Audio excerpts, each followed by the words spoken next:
Assalamualaikum warahmatullahi wabarakatuh. Perkenalkan, nama saya Ridwanda dengan NIM 19059057. Baiklah, di sini saya akan menyelesaikan soal dengan materi uji regresi linear berganda dengan menggunakan aplikasi SPSS. Selamat menyaksikan. Berikut tahapan-tahapan analisis uji regresi linear berganda. Pertama, persiapkan tabulasi data penelitian. Berikut data soal yang telah saya pindahkan ke Excel. Kedua, analisis regresi linear berganda serta uji asumsi klasik, uji normalitas, multikolinearitas, heteroskedastisitas, dan autokorelasi dengan SPSS. Ketiga, melihat dasar pengambilan keputusan dalam uji normalitas, multikolinearitas, heteroskedastisitas, autokorelasi, dan regresi linear berganda melalui uji T dan uji F. Keempat, pembahasan dan pembuatan kesimpulan. Baiklah, sebelum kita melakukan analisis regresi linear berganda dan uji asumsi klasik secara bersamaan, sebelumnya kita melakukan input data terlebih dahulu. Pertama, klik variable view. Selanjutnya pada bagian name kita isi X1, X2, dan Y. Dan bagian label kita beri X1 dengan label indeks pasar. X2 kita beri label tingkat suku bunga. Y kita beri label return saham. Pada bagian desimal kita beri 2 karena angka-angka pada data memiliki 2 angka di belakang koma. Selanjutnya bagian measure kita ubah menjadi scale. Kemudian kita klik data view. Kemudian telah ada X1, X2, dan Y. Selanjutnya kita pindahkan data yang di Excel ke SPSS.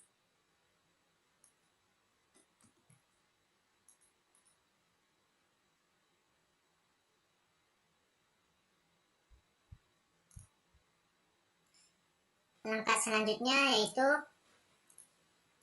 analisis regresi linear berganda serta uji asumsi klasik secara bersamaan. Caranya yaitu kita klik analis, pilih regression, dan pilih linear. Pada kolom dependen kita masukkan variabel Y yaitu return saham, dan pada kolom independen kita masukkan variabel X1 dan X2.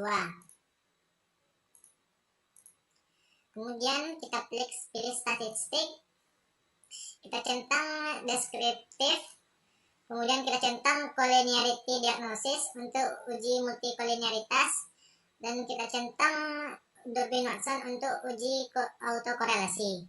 Kemudian klik continue, kemudian kita klik plot, kita centang normal probability plot untuk uji normalitas dan juga bisa dengan histogram.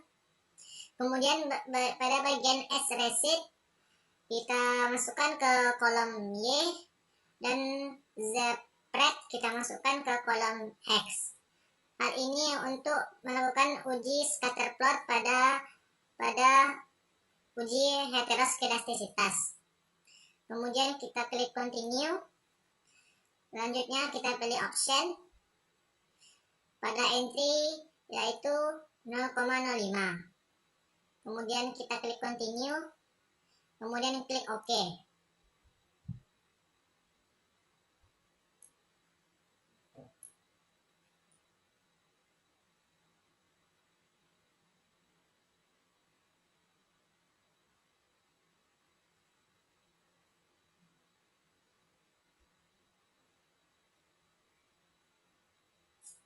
Baiklah, inilah hasil output uji regresi linear berganda serta uji asumsi klasik yang nantinya akan kita analisis satu persatu. Baiklah, selanjutnya dasar pengambilan keputusan uji normalitas probability plot. Menurut Imam Ghazali, tahun 2011, halaman 161, model regresi dikatakan berdistribusi normal jika data plotting atau titik-titik yang menggambarkan data sesungguhnya mengikuti garis diagonal. Dalam hal ini, data harus berdistribusi normal. Baiklah, kita lihat gambar normal probability plot. Berikut adalah gambar normal probability plot. Kita lihat pada gambar tersebut, titik-titik mengikuti garis diagonal. Sesuai dengan dasar pengambilan keputusan menurut Imam Ghazali, karena mengikuti garis diagonal, sehingga dapat kita simpulkan bahwa model regresi berdistribusi normal, yang artinya syarat data berdistribusi normal telah terpenuhi. Jika kita masih ragu dengan syarat tersebut, kita dapat menggunakan alternatif lain dengan uji Kolmogorov Smirnov. Uji normalitas selanjutnya yaitu dasar pengambilan keputusan uji multikolinearitas, metode toleransi dan VIF. Menurut Imam Ghazali, tidak terjadi gejala multikolinearitas jika nilai toleransi besar dari 0,100 dan nilai VIF kecil dari 10. Uji multikolinearitas dapat kita lihat pada tabel koefisien. Pada kolom collinearity statistik terdapat toleransi dan VIF. Indeks pasar memiliki nilai toleransi sebesar 0,997, yang berarti besar dari 0,100. Tingkat suku bunga memiliki nilai toleransi sebesar 0,997, yang berarti besar dari 0,100. Kita lihat pada kolom VIF, indeks pasar memiliki nilai VIF sebesar 1,003, yang berarti kecil dari 10. Tingkat suku bunga memiliki nilai VIF sebesar 1,003, yang berarti kecil dari 10. Oleh karena itu, sesuai dengan dasar pengambilan keputusan uji multikolinearitas menurut Imam Ghazali, sehingga dapat kita simpulkan bahwa tidak ada gejala multikolinearitas. Baiklah, kemudian kita masuk ke dasar pengambilan keputusan uji heteroskedastisitas scatter plots. Menurut Imam Ghazali, pada tahun 2011, halaman 139, tidak terjadi heteroskedastisitas jika tidak ada pola yang jelas, maksudnya yaitu tidak bergelombang, tidak melebar, kemudian tidak menyempit pada gambar scatter plots, serta titik-titik menyebar di atas dan di bawah angka 0 pada sumbu Y. Baiklah, kita lihat gambar scatter plots. Berikut adalah gambar scatter plot. Kita lihat pada gambar tersebut, titik-titik menyebar secara acak dan tidak membentuk suatu pola, tidak bergelombang, tidak melebar, dan tidak menyempit. Kemudian titik-titik menyebar di atas dan di bawah angka 0. Ini angka 0, ini angka 0, ini di atas, dan ini ada di bawah. Oleh karena itu, dapat kita simpulkan bahwa tidak ada gejala heteroskedastisitas, sebagaimana sesuai dengan dasar pengambilan keputusan uji heteroskedastisitas scatter plots menurut Imam Ghazali. Jika masih ragu menggunakan scatter plots, kita dapat menggunakan alternatif uji heteroskedastisitas dengan uji Gleitzer. Selanjutnya kita masuk ke uji asumsi klasik yang terakhir, yaitu uji autokorelasi. Tapi pada tahap ini uji autokorelasi tidak dapat dilakukan karena banyak data atau sampel pada soal sebesar 5. Sedangkan untuk kita mengetahui nilai DL dan DU pada tabel Durbin-Watson, minimal data yang diperlukan untuk mengetahui nilai DL dan DU adalah 6. Sehingga uji autokorelasi tidak dapat kita lakukan. Baiklah, setelah melakukan uji asumsi klasik, selanjutnya kita masuk ke analisis regresi linear berganda. Baiklah, pertama kita lihat pada dasar pengambilan keputusan uji T parsial dalam regresi linear berganda berdasarkan nilai signifikansi. Uji T parsial di sini maksudnya adalah pengaruh variabel X terhadap variabel Y secara sendiri-sendiri. Dasar pengambilan keputusannya yaitu menurut Imam Ghazali, jika nilai sig kecil dari 0,5 maka artinya variabel independen X secara parsial atau secara sendiri-sendiri berpengaruh terhadap variabel dependen Y.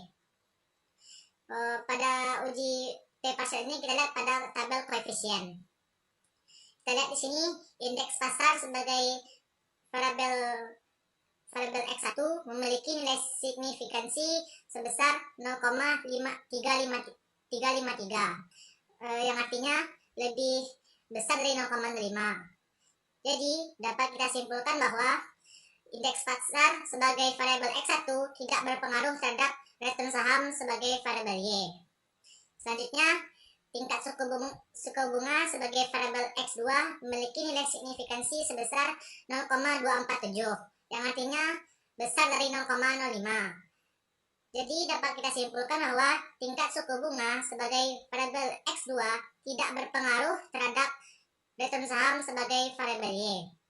Baiklah, selain berdasarkan nilai signifikansi, uji T parsial juga dapat dilakukan berdasarkan perbandingan nilai hitung dan nilai tabel. Dasar pengambilan keputusannya yaitu menurut V. Widatna Sujarweni, jika nilai T hitung besar dari nilai T tabel, maka artinya variabel independen X secara parsial berpengaruh terhadap variabel independen Y. Nilai T hitung dapat kita ketahui pada output koefisien pada kolom tabel T. Pada tabel tersebut dapat kita ketahui indeks pasar sebagai variabel X1 memiliki nilai T hitung sebesar 1,200. Kemudian tingkat suku bunga sebagai variabel X2 memiliki nilai T hitung sebesar 1,621. Karena nilai T hitung sudah diketahui, selanjutnya kita mencari nilai T tabel. Rumus mencari T tabel yaitu alpha dibagi 2, kemudian N dikurang K dikurang 1. Alpha di sini adalah 0,05 dibagi 2, hasilnya 0,025.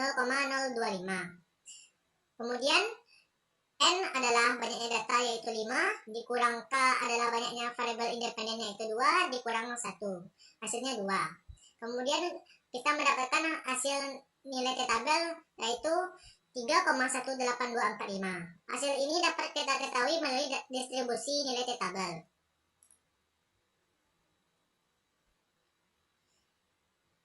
DF 3, kemudian 0,025, kita tarik ke bawah sampai 3, ketemu nilai T tabel sebesar 3,18245. Baiklah, selanjutnya kita membandingkan nilai T hitung dan nilai T tabel. Caranya adalah menggunakan kurva. Karena dengan menggunakan kurva kita dapat mengetahui arah pengaruhnya, apakah arah pengaruhnya positif atau arah pengaruhnya negatif. Berikut adalah penjelasannya. Di sini pada kurva kita memiliki nilai T tabel sebesar 3,18245 yang terletak di sini. Ini berarti T tabel positif. T tabel juga dapat berarti negatif yang terletak di sini. Memiliki nilai min 3,18245. Jika nilai T hitung terletak di sini dan seterusnya, maka arah pengaruhnya adalah negatif. Jika T hitung terletak di antara T tabel negatif dan T tabel positif di sini, maka T hitung tidak berpengaruh. Jika T hitung terletak di sini dan seterusnya, atau T hitung lebih besar dari nilai T tabel, maka arah pengaruhnya adalah positif. Baiklah, kita lihat nilai T hitung variabel X1 yaitu indeks pasar sebesar 1,200. Kita lihat di sini T hitung X1 terletak di sini, terletak di antara T tabel positif dan T tabel negatif, yaitu area tidak berpengaruh. Kemudian kita lihat nilai T hitung variabel X2 yaitu tingkat suku bunga sebesar 1,621 yang terletak di sini. T hitung X2 1,621 terletak di antara T tabel positif dan T tabel negatif, yaitu area tidak berpengaruh. Sehingga dapat kita simpulkan bahwa variabel X1 tidak berpengaruh terhadap variabel Y, dan juga variabel X2 tidak berpengaruh terhadap variabel Y. Hasilnya sama dengan uji T parsial berdasarkan nilai signifikansi. Baiklah, berikut ini adalah penafsiran uji T parsial, yaitu pengaruh variabel X secara sendiri-sendiri terhadap variabel Y. Baiklah, selanjutnya kita masuk pada uji yang lain, yaitu uji F simultan. Uji F simultan yaitu pengaruh variabel X secara bersama-sama terhadap variabel Y. Adapun dasar pengambilan keputusan uji F simultan dalam regresi linear berganda berdasarkan nilai signifikansi, yaitu menurut Imam Ghazali, jika nilai signifikansi di bawah 0,05, maka artinya variabel independen X secara simultan berpengaruh terhadap variabel dependen Y. Untuk melihat nilai signifikansi pada uji F simultan dapat kita lihat pada output variabel tabel ANOVA. Kita lihat pada di sini ada nilai signifikansi sebesar 0,318 yang berarti lebih besar dari 0,05, sehingga dapat kita simpulkan bahwa indeks pasar sebagai variabel X1 dan tingkat suku bunga sebagai variabel X secara simultan tidak berpengaruh terhadap return saham sebagai variabel Y. Oke, baiklah, selanjutnya selain berdasarkan nilai signifikansi, uji F simultan juga dapat dilakukan berdasarkan nilai hitung dan nilai tabel. Adapun dasar pengambilan keputusannya yaitu menurut V. Wiratna Sujarweni, jika nilai F hitung besar dari nilai F tabel, maka artinya variabel independen X secara simultan berpengaruh terhadap variabel dependen Y. F hitung dapat kita ketahui pada tabel output ANOVA pada kolom F, yaitu 2,148. Karena F hitung sudah diketahui, selanjutnya kita mencari F tabel. Adapun rumus F tabel yaitu K kemudian N dikurang K. K di sini adalah banyaknya variabel bebas yaitu 2, kemudian N adalah banyaknya sampel yaitu 5 dikurang 2.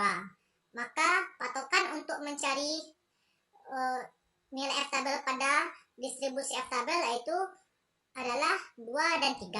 Berikut adalah distribusi F tabel. 2 kita tarik ke bawah sampai dengan 3. Kita ketemu nilai F tabel yaitu 9,55.